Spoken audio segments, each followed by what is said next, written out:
Uma análise recente sobre o governo Lula chega a uma conclusão, olha, bastante contundente. A tese central é exatamente essa que está aí. Lula está perdido e todo o seu programa consiste em desfazer o que fez antes e prometer populismo. Uma afirmação bem forte, né?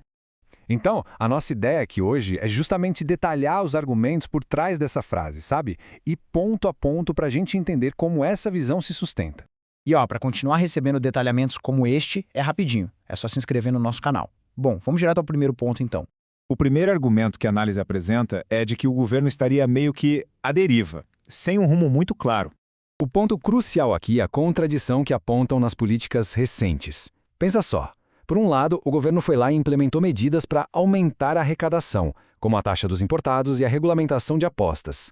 Mas agora, com a popularidade em queda, parece que está sinalizando que pode simplesmente desfazer essas mesmíssimas políticas. Para descrever essa situação, a fonte usa uma frase bem direta e, digamos, memorável. Chega a cunhar o termo presidência Alzheimer, para passar essa ideia de um governo que esquece o que ele mesmo acabou de fazer.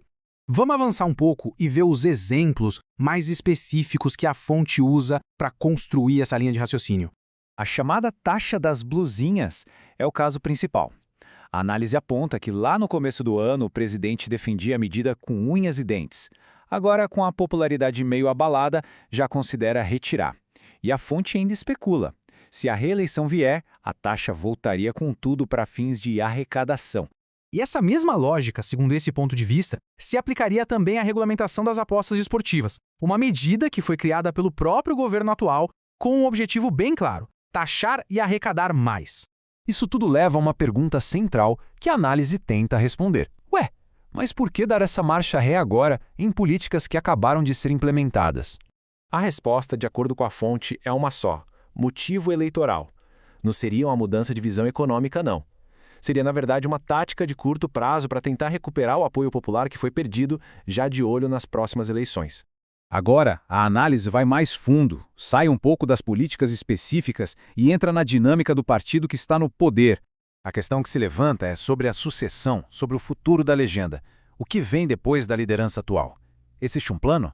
A fonte aponta 3 fatores para uma suposta crise de sucessão. Primeiro, a legenda estaria envelhecendo. Segundo, uma falta de renovação de novas lideranças. E o terceiro ponto, que é o mais contundente, é a alegação de que o líder atual, por se sentir politicamente fraco, acabaria sabotando qualquer um que começasse a despontar como possível sucessor. Tudo para não ter sua posição ameaçada. O próximo ponto da análise fala sobre o que a fonte considera uma grande contradição ideológica. Quase um sinal de desespero político. E o estopim para essa discussão é essa declaração aí, em que a liderança do partido reivindica para si o pensamento antissistema, dizendo que ele é de esquerda.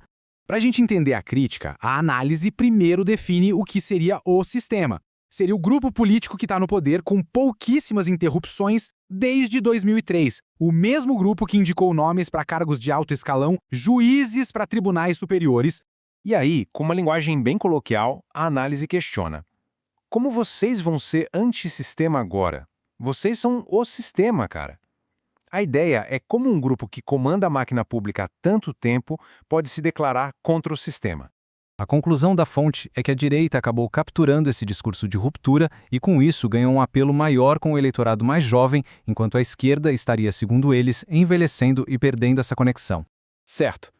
Vamos então para a conclusão da análise, que tenta amarrar todas essas pontas e apresentar qual seria, afinal de contas, a grande estratégia do governo. De acordo com essa visão, a estratégia seria a seguinte: primeiro, manter propostas populares como o fim da jornada de trabalho 6x1 ali em banho-maria, sabe? Cozinhando em fogo baixo. Segundo, usar essas promessas como uma bandeira de campanha poderosa para mobilizar os eleitores. E terceiro, o mais importante, evitar aprovar qualquer coisa agora, para não queimar um trunfo eleitoral valioso lá na frente. E tudo isso, no fim das contas, nos deixa com a pergunta final, que meio que resume todo o paradoxo apresentado nesta análise. Se um governo chega ao ponto de precisar desfazer o que ele mesmo fez, só para tentar reconquistar o apoio popular, qual é, de verdade, o seu plano de longo prazo?